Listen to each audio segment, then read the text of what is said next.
The Wind and the Willows, written by Kenneth Grahame, illustrated by Robert Ingpen. Chapter 2. The Open Road. "Ratty," said the mole suddenly one bright summer morning, "if you please, I want to ask you a favor." The rat was sitting on the river bank singing a little song.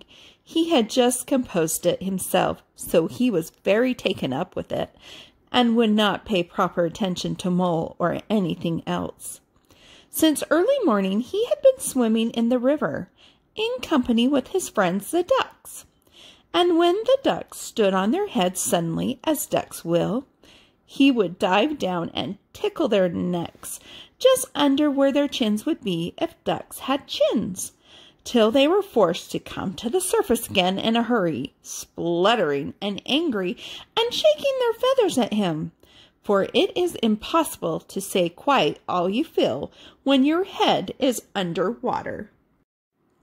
At last they implored him to go away and attend to his own affairs, and leave them to mind theirs. So the rat went away, and sat on the river bank in the sun, and made up a song about them, which he called Duck's Ditty. All along the backwater, through the rushes tall, ducks are a-dabbling, up tells all. Duck tails, drake tails, yellow feet a-quiver, yellow bills all out of sight, busy in the river. Slushy green undergrowth, where the roach swim, here we keep our larder, cool and full and dim. Everyone for what he likes, we like to be, heads down, tails up, dabbling free. High in the blue above, swift whirl and call, we are down a-dabbling, up tells all. "I don't know what I think so very much of that little song, Rat," observed the mole cautiously. He was no poet himself, and didn't care who knew it, and he had a candid nature. "Nor don't the ducks, neither," replied the rat cheerfully. "They say, why can't fellows be allowed to do what they like, when they like, and as they like, instead of other fellows sitting on banks and watching them all the time, and making remarks and poetry and things about them? What nonsense it all is, that's what the ducks say." So it is, said the mole with great heartiness. "No, it isn't," cried the rat indignantly. "Well then, it isn't, replied the mole smoothly. "But what I wanted to ask you was, won't you take me to call on Mr. Toad? I've heard so much about him, and I do want to make his acquaintance."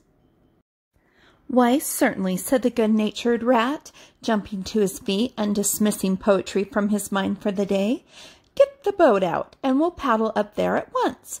It's never the wrong time to call on Toad. Early or late, he's always the same fellow, always good-tempered, always glad to see you, always sorry when you go." "He must be a very nice animal," observed the mole, as he got into the boat and took the sculls, while the rat settled himself comfortably in the stern. "He is indeed the best of animals," replied Rat, "so simple, so good-natured, and so affectionate. Perhaps he's not very clever. We can't all be geniuses, and it may be that he is both boastful and conceited, but he has got some great qualities, has Toady." Rounding a bend in the river, they came in sight of a handsome, dignified old house of mellowed red brick, with well-kept lawns reaching down to the water's edge. "There's Toad Hall," said the rat, "and that creek on the left, where the notice board says private, no landing allowed, leads to his boathouse, where we'll leave the boat. The stables are all over to the right. That's a banqueting hall you're looking at now, very old, that is. Toad is rather rich, you know, and this is really one of the nicest houses in these parts, though we never admit as much to Toad." They glided up the creek, and the mole slipped his sculls as they passed into the shadow of a large boathouse. Here they saw many handsome boats, slung from the crossbeams or hauled up on a slip, but none in the water, and the place had an unusual and deserted air. The rat looked around them. "I understand," he said. "Boating is played out. He's tired of it and done with it. I wonder what new fad he has taken up now. Come along and let's look him up. We shall hear all about it quite soon enough." They disembarked and strolled across the gay flower-decked lawns in search of Toad, whom they presently happened upon resting in a wicker garden chair, with a preoccupied expression of face and a large map spread out on his knees. "Hooray!" he cried, jumping up on seeing them. "This is splendid." He took the paws of both of them warmly, never waiting for an introduction to the mole. "How kind of you," he went on, dancing around them.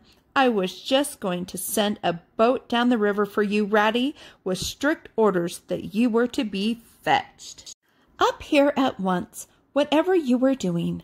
I want you badly, both of you. Now what will you take? Come inside and have something. You don't know how lucky it is you're turning up just now." "Let's sit quiet a bit today," said the rat, throwing himself into an easy chair, while the mole took another by the side of him and made some civil remark about Toad's delightful residence. "Finest house on the whole river," cried Toad boisterously, "or anywhere else for that matter," he could not help adding. Here the rat nudged the mole. Unfortunately, the Toad saw him do it, and turned very red. There was a moment's painful silence. Then Toad burst out laughing. "All right, Ratty," he said. "It's only my way, you know, and it's not such a very bad house, is it? You know you rather like it yourself. Now look here, let's be sensible. You are the very animals I wanted. You've got to help me. It's most important." "It's about your rowing, I suppose," said the rat, with an innocent air. "You're getting on fairly well, though you splash a good bit still. With a great deal of patience and any quality of coaching, you may—" "Oh, pooh! Boating?" interrupted the Toad in great disgust. "Silly, boyish amusement. I've given that up long ago. Sheer waste of time, that's what it is. It makes me downright sorry to see you fellows who ought to know better spending all your energy in that aimless manner. No, I've discovered the real thing, the only genuine occupation for a lifetime. I propose to devote the remainder of mine to it, and can only regret the wasted years that lie behind me, squandered in trivialities. Come with me, dear Ratty, and your amiable friend also, if he will be so very good, just as far as the stable yard, and you shall see what you shall see." He led the way to the stable yard accordingly. The rat followed with the most mistrusted expression, and there, drawn out of the coach house into the open, they saw a gypsy caravan, shining with newness, painted a canary yellow, picked out with green and red wheels. "There you are," cried the Toad, straddling and expanding himself. "There's a real life for you, embodied in that little cart. The open road, the dusty highway, the heath, the common, the hedgerows, the rolling downs, camps, villages, towns, cities. Here today, up and off to somewhere else tomorrow. Travel, change, interest, excitement, the whole world before you, and a horizon that's always changing. And mind, this is the very finest cart of its sort that was ever built, without any exceptions. Come inside and look at the arrangements. Planned 'em all myself, I did." The mole was tremendously interested and excited, and followed him eagerly up the steps and into the interior of the caravan. The rat only snorted and thrust his hands deep into his pockets, remaining where he was. It was indeed very compact and comfortable. Little sleeping bunks, a little table that folded up against the wall, a cooking stove, lockers, bookshelves, a bird cage with a bird in it, and pots, pans, jugs, and kettles of every size and variety. "All complete," said the toad triumphantly, pulling open a locker. "You see biscuits, potted lobster, sardines, everything you can possibly want. Soda water here, bakey there, letter paper, bacon, jam, cards, and dominoes. You'll find," he continued as they descended the steps again, "you'll find that nothing whatever has been forgotten when we make our start this afternoon." "I beg your pardon," said the rat slowly, as he chewed a straw, "but did I overhear you say something about we and start and this afternoon?" "Now, you dear good old ratty," said Toad imploringly, "don't begin talking in that stiff and sniffy sort of way, because you know you've got to come. I can't possibly manage without you. So please consider it settled and don't argue. It's the one thing I can't stand." "You surely don't mean to stick to your dull, fusty old river all your life and just live in a hole in a bank and boat? I want to show you the world. I'm going to make an animal of you, my boy."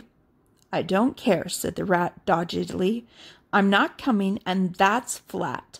And I'm going to stick to my old river and live in a hole and boat, as I've always done.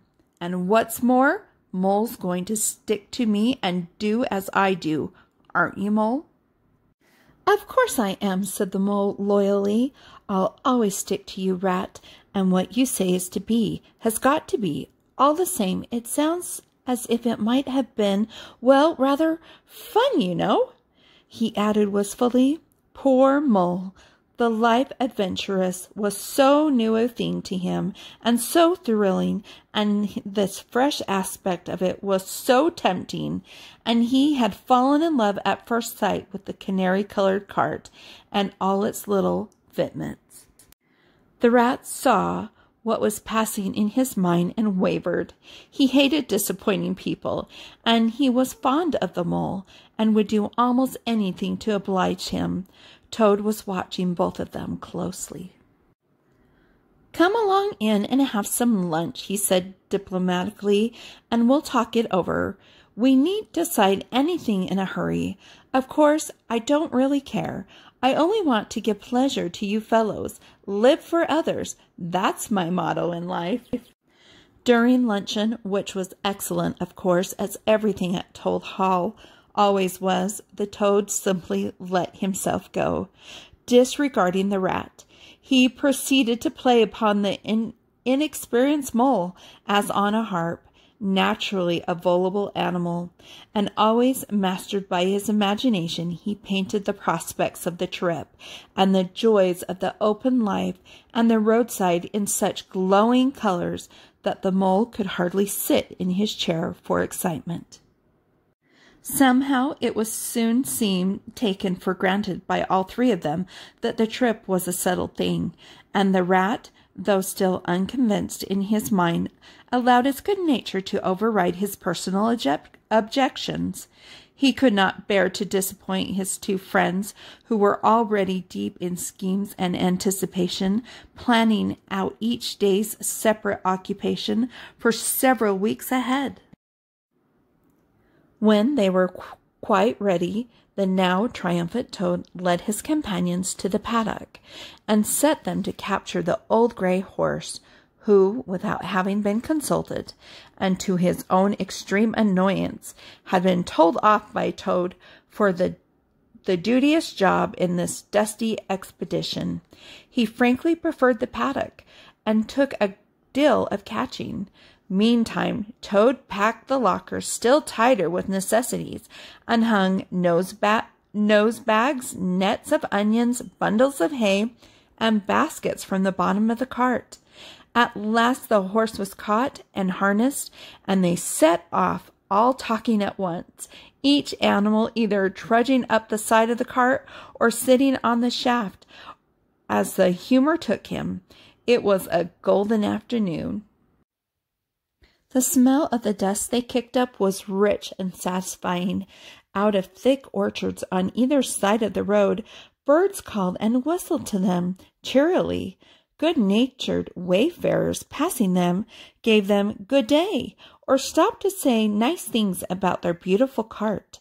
And rabbits, sitting at their front doors in the hedgerows, held up their forepaws and said, "Oh my! Oh my! Oh my!" Late in the evening, tired and happy and miles from home, they drew up upon a remote common far from habitation, turned the horse loose to graze, and ate their simple supper, sitting on the grass by the side of the cart. Toad talked big about all he was going to do in the days to come, while stars grew fuller and larger all around them, and a yellow moon appearing suddenly and silently from nowhere in particular, came to keep them company and listen to their talk. At last they turned into their little bunks in the cart, and Toad, kicking out his legs sleepily, said, "Well, good night, you fellows. This is the real life for a gentleman. Talk about your old river." "I don't talk about my river," replied the patient rat. "You know I don't, Toad.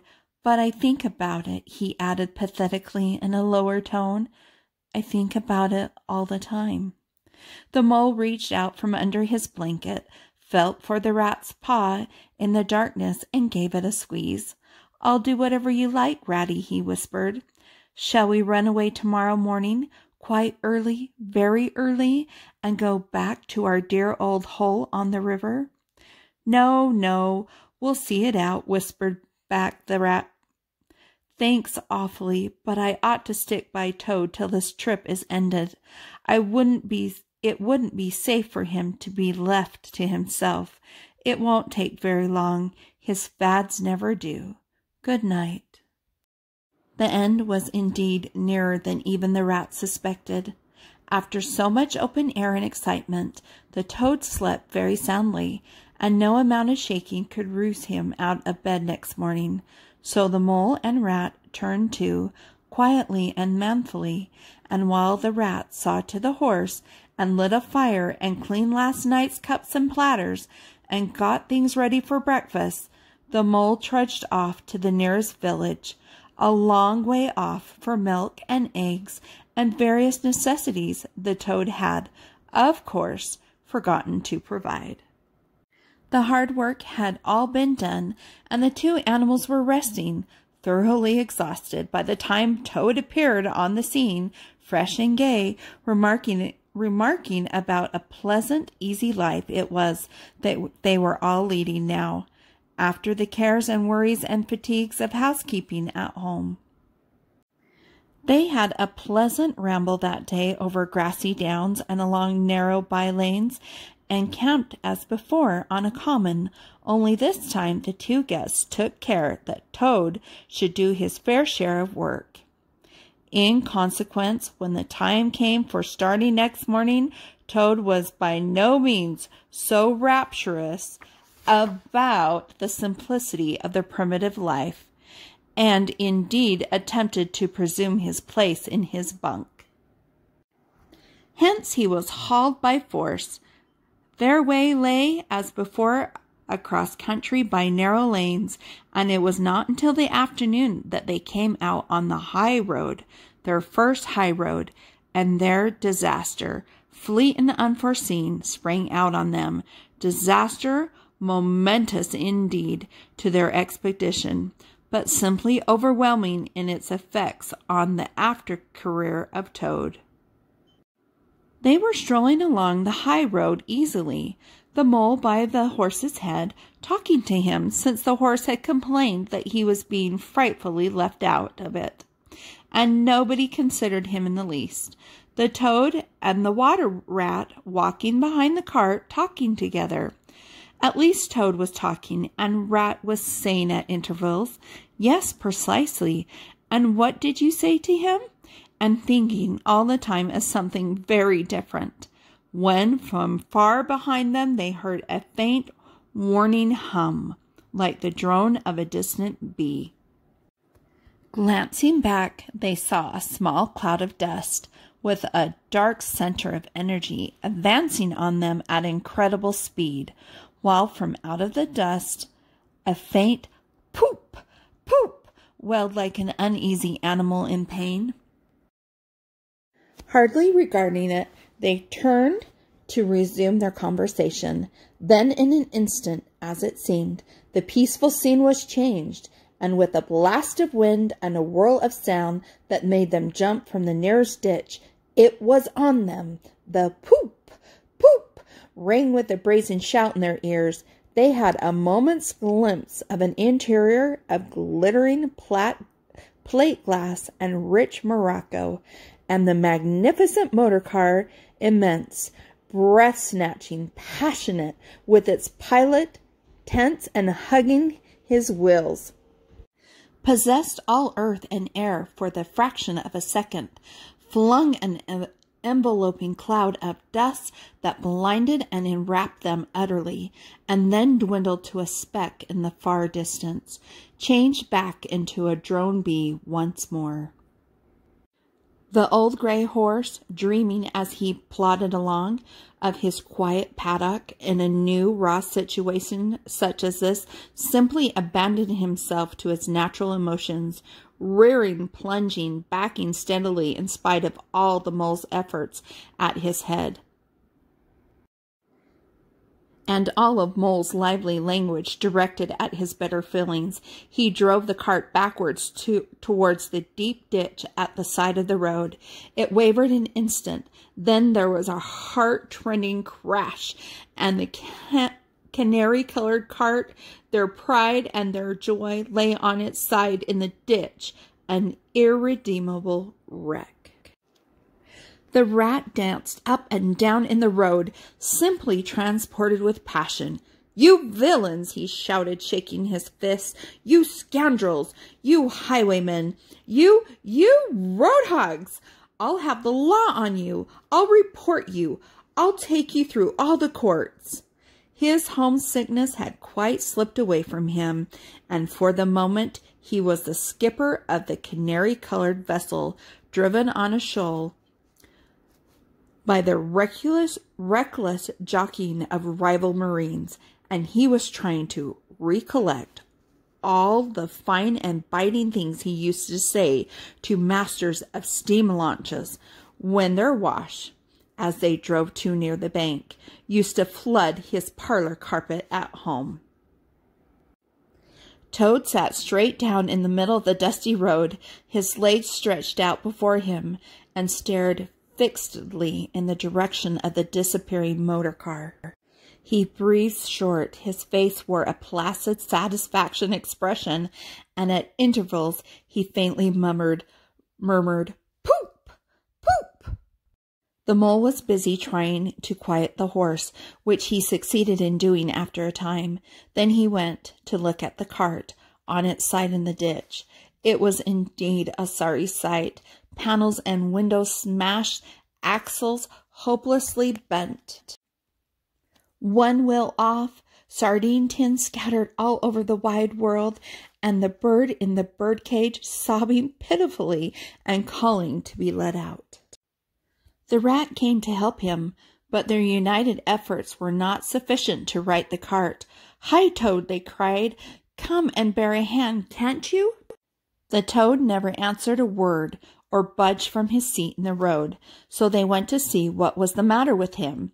They found him in a sort of a trance, a happy smile on his face, his eyes still fixed on the dusty wake of their destroyer. At intervals, he was still heard to murmur, "Poop! Poop!" The rat shook him by the shoulder. "Are you coming to help us, Toad?" he demanded sternly. "Glorious, stirring sight," murmured Toad, never offering to move. "The poetry of motion, the real way to travel, the only way to travel. Here today, in next week tomorrow. Villages skipped, towns and cities jumped, always somebody else's horizon. Oh, bliss! Oh, poop! Poop! Oh, my! Oh, my! Oh, stop being an ass, Toad, cried the Mole despairingly. And to think I never knew, went on the Toad in a dreamy monotone. All those wasted years that lie behind me, I never knew, never dreamed. But now that I know, now that I fully realize, oh, what a flowery track lies spread before me henceforth. What dust cloud shall spring up behind me as I speed on my reckless way? What carts I shall fling carelessly into the ditch in the wake of my magnificent onset? Horrible little carts, common carts, canary-colored carts. What are we to do with him? Asked the Mole of the Water Rat. Nothing at all, replied the Rat firmly, because there is really nothing to be done. You see, I know him from of old. He is now possessed. He has got a new craze, and it always takes him that way in its first stage. He'll continue like that for days now, like an animal walking in a happy dream, quite useless for all practical purposes. Never mind him. Let's go and see what there is to be done about the cart. A careful inspection showed them that even if they succeeded in riding it by themselves, the cart would travel no longer. The axles were in a hopeless state, and the missing wheel was shattered into pieces. The Rat knotted the horse's rein over his back and took him by the head, carrying the bird cage and its hysterical occupant in the other hand. "Come on," he said grimly to the Mole. "It's 5 or 6 miles to the nearest town, and we shall just have to walk it. The sooner we start, the better." "But what about Toad?" asked the Mole anxiously as they set off together. "We can't leave him here sitting in the middle of the road by himself, in the distracted state he's in. It's not safe. Supposing another thing were to come along." "Oh, brother Toad," said the Rat savagely, "I'm done with him." They had not proceeded very far on their way, however, when there was a pattering of feet behind them, and Toad caught them up and thrust a paw inside the elbow of each of them, still breathing short and staring into vacancy. "Now look here, Toad," said the Rat sharply. "As soon as we get to the town, you'll have to go straight to the police station and see if they know anything about that motor car and who it belongs to, and lodge a complaint against it. And then you'll have to go to a blacksmith's or a wheelwright's and arrange for the cart to be fetched and mended and put to rights. It'll take time, but it's not quite a hopeless smash. Meanwhile, the Mole and I will go to an inn and find comfortable rooms where we can stay till the cart's ready, until your nerves have recovered their shock." "Police station? Complaint?" murmured the Toad dreamily. "Me complain of that beautiful, that heavenly vision that has been vouched me? Mend the cart. I'm done with carts forever. I never want to see the cart or hear it again. Oh, Ratty, you can't think how obliged I am to you for consenting to come on this trip. I wouldn't have gone without you, and then I might never have seen that swan, that sunbeam, that thunderbolt. I might never have heard that entrancing sound or smelt that bewitching smell. I owe it all to you, my best of friends." The Rat turned from him in despair. "You see what it is," he said to the Mole, addressing him across Toad's head. "He's quite hopeless. I give it up. When we get to town, we'll go to the railroad station, and with luck may pick up a train there that will get us back to the river bank tonight. And if you ever catch me going a-pleasuring with this provoking animal again," he snorted, and during the rest of the weary trudge addressed his remarks exclusively to Mole. On reaching the town, they went straight to the station and deposited Toad in the second-class waiting room, giving a porter 2 pence to keep a strict eye on him. Then they left the horse at an inn stable and gave what directions they could about the cart and its contents. Eventually, a slow train having landed them at a station not very far from Toad Hall. They escorted the spellbound, sleepwalking Toad to his door, put him inside it, and instructed his housekeeper to feed him, undress him, and put him to bed. Then they got out their boat from the boathouse, sculled down the river home, and at a very late hour sat down to supper in their own cozy riverside parlor, to the rat's great joy and contentment. The following evening, the mole, who had risen late and then taken things very easy all day, was sitting on the bank fishing, when the rat, who had been looking up his friends and gossiping, came strolling along to find him. "Heard the news?" he said.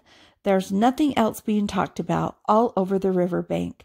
Toad went up to town by an early train this morning, and he has ordered a large and very expensive motor car."